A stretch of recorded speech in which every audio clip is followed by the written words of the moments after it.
오늘은 욥기 3장 말씀을 보도록 하겠습니다. 욥기 3장 1절부터 함께 읽도록 할 텐데요. 다 함께 자리에 일어나서 봉독하겠습니다. 함께 1절부터 봅니다. 그 후에 욥이 입을 열어 자기의 생일을 저주하니라.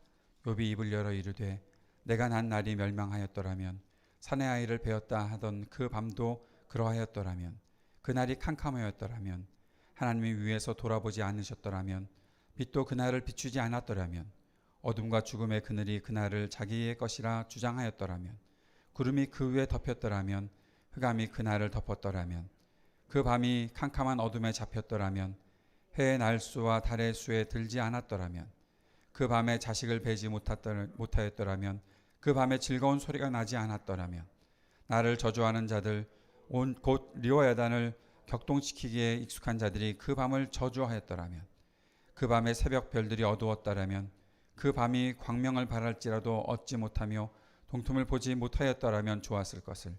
이는 내 모태의 문을 닫지 아니하여 내 눈으로 환난을 보게 하였음이로구나. 어찌하여 내가 태에서 죽어나오지 아니하였던가. 어찌하여 내 어머니가 해산할 때에 내가 숨기지 아니하였던가.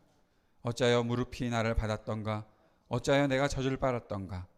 그렇지 아니하였던들 이제는 내가 평안히 누워서 자고 쉬었을 것이니 자기를 위하여 폐허를 일으킨 세상 임금들과 모사들과 함께 있었을 것이요 혹시 금을 가지며 은으로 집을 채운 고관들과 함께 있었을 것이며 또는 낙태되어 땅에 묻힌 아이처럼 나는 존재하지 않았겠고 빛을 보지 못한 아이들 같았을 것이라.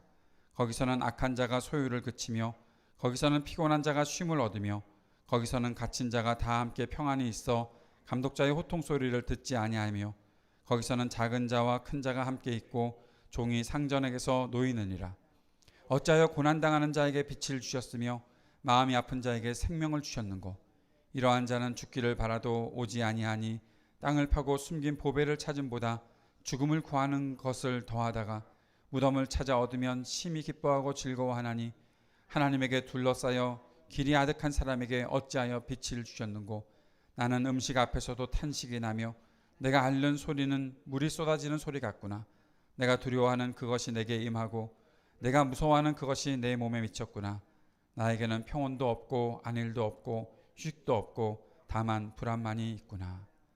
아멘. 자리에 앉겠습니다. 우리 주님을 향해서 욥이 외치는 그 소리들을 하나님께서 우리 보고 다시 그 마음속에 담고 읽으라고 주셨기에 이러한 탄식과 이러한 그 한탄도 사실 우리가 주님의 말씀으로 받게 되는 것이죠. 오늘 이 욥의 이 고백들을 보면서 우리 마음속에 받아야 하는 교훈이 무엇인지 살펴보도록 하겠습니다. 어젯밤에 저희 딸이 온전하다라는 뜻이 무엇인지 엄마한테 물었다고 하더라고요. 제 딸이 말은 잘하지만 한글이나 단어에 약간 익숙하지 못한 것이 있어서 그래서 온전한 게 뭐냐라고 물었더니 엄마가 그렇게 얘기해 줬대요. blameless. 이게 사실 바뀌어야 되는데 딸이 blameless를 알아야 되고 엄마가 온전한 게 영어로 뭐냐 그렇게 물어봤어야 되는데 뭔가 이렇게 좀 바뀌었던 것 같습니다. blameless. 이게 뭡니까? 흠이 없다는 뜻입니다. 누가 그 사람을 볼 때 하나도 흠잡을 것이 없다라는 거죠. 누군가에게 이렇게 블레임 하잖아요. 저 사람은 뭐가 잘못됐고 뭐가 잘못됐고. 심지어는 그런 거 있잖아요. 다 좋은데 이진영은 다 좋은데 딱 하나 뭐 그런 거 있잖아요. 그렇게 얘기하려고 누군가를 쳐다보면서 그런 얘기 해본 적 있으시죠? 아니 쳐다보면서는 아니고 자기들끼리 모여서 누구는 다 좋은데 그 한 가지가 뭐 어쩌고 저쩌고. 거기 안 걸릴 사람이 사실 누가 있을까요? 근데 욥이 온전하다고 말할 때는 욥에게는 하나도 흠잡을 데가 없다는 거죠. 뭐 좀 찾아봐. 다 털어서 다 털어봤는데 안 나오는 거예요. 요즘 말로 하면 압수수색을 몇 번을 해도 아무것도 안 나오는 거예요. 그런 사람이 과연 있을까요? 욥은 그랬던 사람이다라는 것입니다. 재미있는 것은 온전하다 할 때 그 온자가 저희 딸 이름 시온이라고 할 때 그 온자입니다. 이게 온전할 온자, 평온하다 할 때 그 온자, 그게 여러분 혹시 쉽게 생각하느라고 따뜻한 온자겠지 생각하시면 안 되고, 온전하다, 모든 것이 제자리를 찾아갔다라는 뜻, 완벽한 평화가 이루어졌다, 그 평안을 흔들 것이 없다 라고 쓸 때의 그 온전이 바로 이 그 온자입니다. 그러니 욥에게 있어서는 하나도 어긋난 것이 없어요. 하나님 앞에서 어긋난 것이 하나도 없었어요. 그런 사람이 고통을 당하고 있는 겁니다.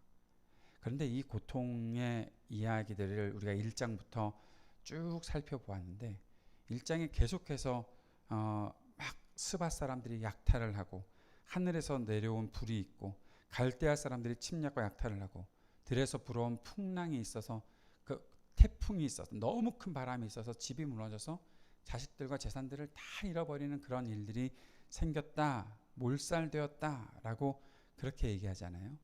근데 이것이 상징하는 것이 하나 있어요. 이것이 상징하는 것은 이스라엘이, 유다가 완전히 멸망한 것들을 말하고 있는 것과 같은 거예요. 전에 욥기 개론을 말씀드리면서 욥기가 쓰여졌던 시대가 바빌론 포로 1세대와 또 바빌론 포로 2세대, 3세대 간의 패러다임의 갈등이 일어났을 그 시점, 그래서 욥기가 기록된 시점이 페르시아 왕국의 때일 수도 있다라는 그러한 말씀을 드렸었죠. 그들에게 이러한 고난이 어떤 것이었는지 말해주는, 그러니까 이 사람들은 스바 사람들이 약탈을 하고 갈대아 사람들이 와서 공격을 하고, 이것은 바벨론으로부터 침략을 당해서 완전히 멸망한 그 이스라엘의 모습, 남유다의 모습을 가르쳐주고 있는 거구나라고 그들은 그렇게 이 기록을 보면서 알 수 있었다는 거죠. 그런데 그때까지만 해도, 그 당시의 사람들만 해도 그렇게 당하는 고난들이 인과응보의 법칙, 즉 자신들이 하나님께 대해서 잘못한 것에 대한 하나님의 징계다, 징벌이다라고 생각할 수 있었지만, 그러나 2세대, 3세대들, 우리가 무슨 잘못을 해서 우리는 태어날 때부터 포로야? 우리가 무슨 잘못을 했길래 우리는 태어날 때부터 이렇게 어려운 시기를 겪어가고 있는 거야? 라는 그러한 질문이 생길 수밖에 없는 그들에게 욥기가 전해지면서, 그렇구나, 인과응보의 법칙이 적용되지 않는 수도 있겠구나. 물론 인과응보는 마땅한 일이죠. 하나님 앞에 죄를 저지른 사람은 하나님 앞에 벌을 받아야죠. 맞습니까? 틀립니까? 맞다고 하셔야 됩니다. 안 그럴 수도 있다? 그건 아니에요. 지금 안 그럴 수도 있다는 것은 이것을 역추적하지 말라는 거예요. 잘 이해하십니까? 지금 현실에 고난을 당하고 있는 사람을 보면서 그 사람의 과거도 모르면서 저 사람이 무슨 잘못을 저질렀으니까 고난을 당하겠지라는, 그렇게 역추적하는 것이 아니어야 한다라는 말씀을 욥기를 통해서 하나님은 사람들에게 알려주시는 거예요. 오해하시면 안 됩니다. 내가 고난을 당하면 나 자신은 무엇을 해야 합니까? 나는 내 자신의 과거를 알고 있잖아요. 우리의 기억력이 완전히 상실되지 않은 한 우리는 내가 이전에 무슨 잘못을 저질렀는지 알고 있잖아요. 그래서 우리는 우리 스스로를 판단할 때는 내가 어려움을 겪는구나, 내가 혹시라도 하나님 마음에, 또 혹시라도 내가 살아가야 되는 그 길에 잘못을 범한 것이 있는가, 불의를 행한 것이 있는가, 정당하지 못한 일을 행한 것이 있는가, 내 욕심대로 행한 것들이 있는가, 내가 이기적인 것으로 남을 괴롭혔던 일이 있는가, 남에게 피해를 준 것은 없는가, 그런 것들을 돌아보는 것은 마땅하다는 거죠. 왜냐하면 나는 스스로 내 과거를 알고 있으니까. 그런데 남에게 대해서 그의 과거를 알지 못하면서 그가 당하는 고난을 보면서 나도 그랬으니까 너도 그럴걸, 그런 식의 판단은 하지 말아야 한다라는 사실을 욥기를 통해서 하나님은 우리들에게 알려주시는 거예요. 바빌론 2세대, 3세대는 사실 부모의 잘못 때문에 지금 그 포로 생활을 하고 있기 때문에 그들이 생각할 때는 그런데 내가 고난당하는 게 왜 그런지 모르겠다라고 말하고 있는 거죠. 그런데 그렇다고 하더라도 이 속에 하나님의 주권과 하나님의 섭리가 있다는 것을 우리가 놓칠 수가 없다는 거예요. 아무에게나 가서 사실 아무에게나 가서 당신이 고난당하는 것에는 하나님의 놀라운 섭리가 있습니다라고 말하면 그 사람이 힘들 거예요. 안 힘들겠습니까? 지금 고난당하고 있는 사람, 지금 너무 아파하고 있는 사람에게 가가지고 하나님께서 당신을 위해서 놀라운 계획을 갖고 계십니다.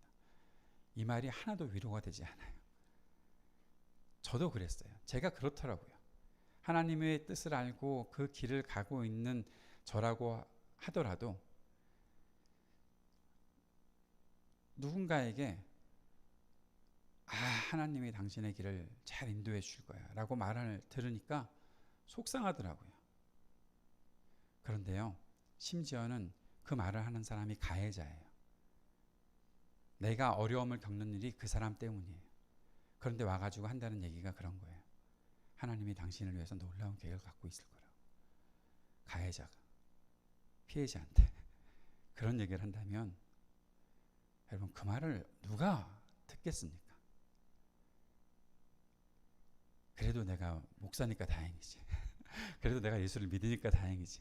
나에게 믿음이 있으니까 다행이지. 그 말을 들을 때 심각하게 아프고 그런 말 좀 하지 말라고 그렇게 얘기를 해놓고서도 내 스스로를 돌아보잖아요. 그렇죠, 하나님 그러시겠죠. 내가 하나님 그런 분이신지를 내가 모른다면 어찌 내가 한순간에라도 살 수 있겠습니까? 그렇게 생각하고 그렇게 기도하며 견뎌나가죠. 근데 혹시라도 믿음이 없는 사람이, 혹시라도 아직 믿음이 연약한 사람이 그렇게 고난을 겪고 애매하게 힘든 일을 겪고 있을 때 가서 그런 식으로 얘기를 한다면, 그것도 가해자가 그런 식으로 얘기를 한다면 그 사람이 받는 상처는 얼마나 클까요?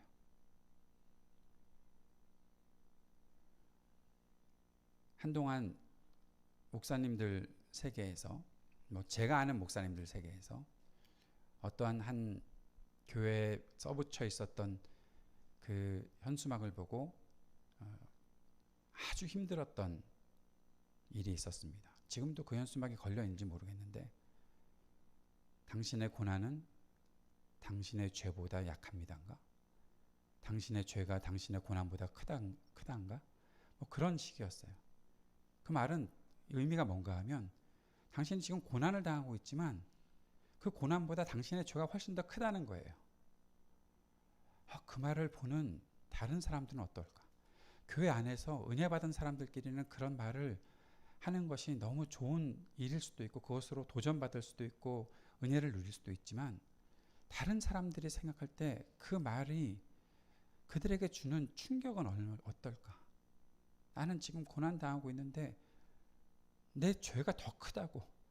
그러니까 다시 말하면 너 고난당했다고 지금 그렇게 궁시렁궁시렁 거리고 있을 때가 아니다 라고 얘기를 하는데, 그 말은 어떤 의미로 사람들에게 들릴까? 그러한 생각을 우리가 해봐야 한다는 생각을 욥기를 보면서 저는 할 수밖에 없습니다. 사랑하는 여러분, 우리의 마음이 주님을 향해서 어떻게 드려져야 하는지 항상 주님을 보고 있지만, 그 주님을 보고 있는 우리 자신들이 이 땅에서 우리가 살아가고 있다면 이 땅의 사람들과 함께 우리는 어떠한 마음가짐을 가지고 살아가야 할지도 생각해 봐야 하는 거죠. 저는 오늘 그런 이야기를 저녁 때 구약 결혼 시간에 좀 드리려고 합니다. 그럼 지금 욥기 3장인데 욥기 3장 말씀을 좀 더 나누도록 하겠습니다. 욥기 3장에서는 욥이 아주 심각하게 자신의 태어나는 자신의 존재 자체를 아주 뭐라고 표현할까요?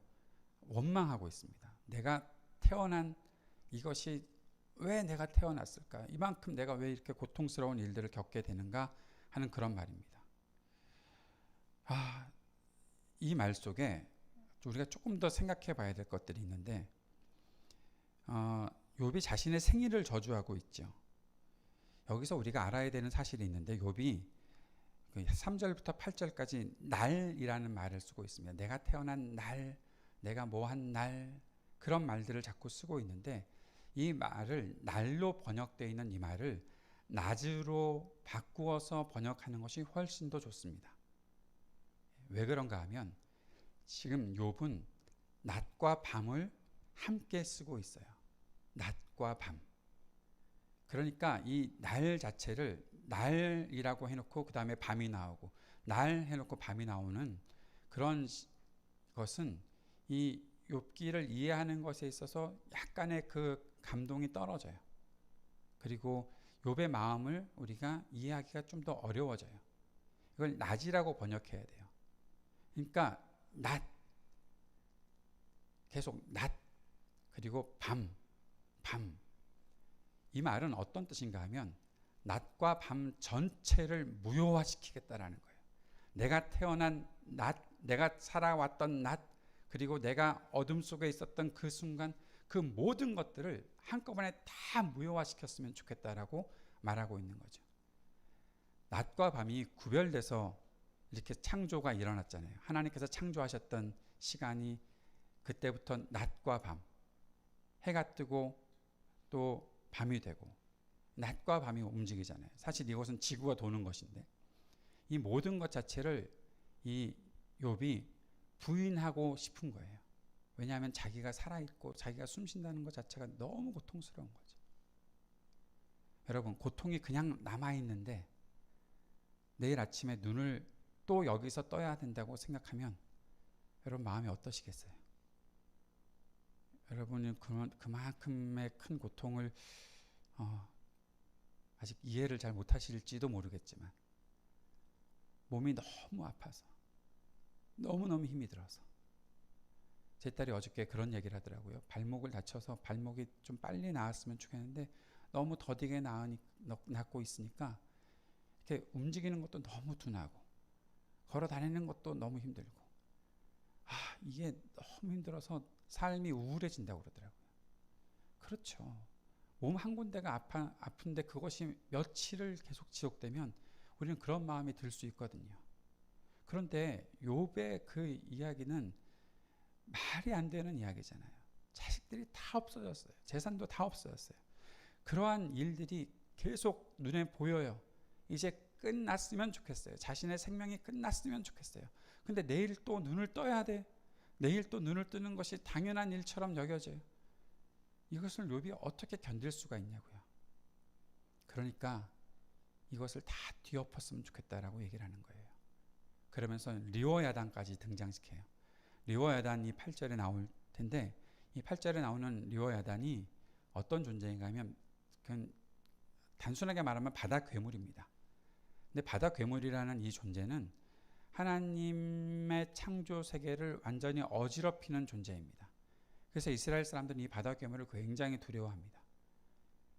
바다 자체를 두려워해요. 물 자체를 두려워하는 게 당시 사람들의 모습이었어요.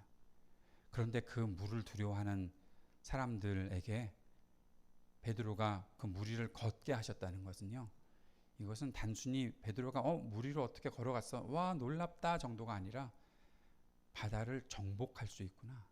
이 물을 우리가 이겨낼 수가 있구나 하는 그런 내용이 담겨 있는 거예요. 이사야서에서 시편에서 이 리워야단이 다시 등장을 합니다. 근데 그때 등장하는 이 리워야단은 사실 하나님께서 우리가 상대하기 어려운 이 바다 괴물을, 이 악한 세계의 통치자를 하나님께서 짓밟아 주십시오. 그들을 정벌해 주십시오라는 그러한 외침을 가지고서 그렇게 말하고 등장시켰던 리워야단인데 욥은 무엇을 얘기하고 있나 하면 한번 본문을 보시겠어요? 8절에 나를 저주하는 자들 곧 리워야단을 격동시키기에 익숙한 자들이 그 밤을 저주하였더라면 이 말은 뭔가 하면 리워야단이 차라리 이 모든 날들을 다 집어 삼켜버렸으면 좋겠다라는 그런 얘기를 하고 있는 거죠. 다시 말하면 욥의 마음속에는 하나님께서 창조해서 그 질서대로 돌아가고 있는 이 세계가 너무 싫은 거예요. 지금 너무 힘든 거예요. 여러분 그런 생각 가져보신 적 있습니까? 어쩔 수 없이 하루하루가 지나가고 있어요. 그리고 그 하나님의 창조 질서가 그냥 잘 굴러가고 있어요. 나는 너무 힘들고 어려운데, 나는 너무 아픈데, 세계는 그 하나님의 섭리라는 그 속에서 잘 가고 있어요. 그것을 보면서 고통당하는 사람들의 그 마음이 어떠하겠냐고요. 그런데 그런 사람들에게 대놓고 하나님께서 당신에게 이런 고난을 주신 것은 당신에게 더 큰 복이 임하게 하기 위함입니다. 그 말을 쉽게 한다는 것 자체가 저는 참 민망한 일이라는 생각이 들어요. 오늘 설교의 결론은 이겁니다. 이런 아픔을 겪고 있는 사람의 소리를 좀 우리가 들어보자라는 거죠. 욥기에서 하나님이 말씀하시려면 아직 멀었습니다. 35일 정도 더 지나야 38장부터 하나님의 말씀이 시작되니까 그때까지는 우리가 이 어려운 소리들을 들어야 합니다. 그런데 이 어려운 소리를 매일매일 들어가면서 우리의 마음속에 어려움을 겪고 있는 사람의 마음을 조금이라도 내가 듣겠습니다 라는 마음을 가지고 그가 무슨 소리를 하는지 잘 들었으면 좋겠어요.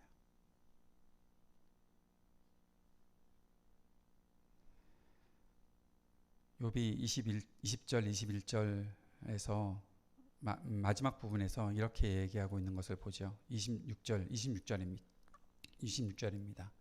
나에게는 평온도 없고 안일도 없고 휴식도 없고 다만 불안만이 있구나. 아까 우리가 아멘 하기가 너무 힘들었던 이 말이 이렇게 기록되어 있네요. 평온도 없고 안일도 없고 휴식도 없고 다만 불안만이 있구나. 사랑하는 여러분, 지금 혹시 여러분의 마음속에 이러한 이 말씀이 이 욥이 했던 이 말이 이건 난데? 라는 생각이 들어올 수도 있을지 모르겠습니다. 내가 그러한데? 겉으로는 안 그런 척하면서 지내고 있지만 사실 매일매일 지내는 내 마음속에 조금도 잔잔할 일이 없고 안일도 없고 휴식을 취하면서 좀 다리 뻗고 있고 싶은데 다리를 뻗을 수가 없고 누워있기는 누워있지만 잠도 오지 않고 불안한 마음으로 지내는 그런 때가 있을지도 모르겠습니다. 어떤 사람에게는 그런 것들이 찾아올 때가 있죠.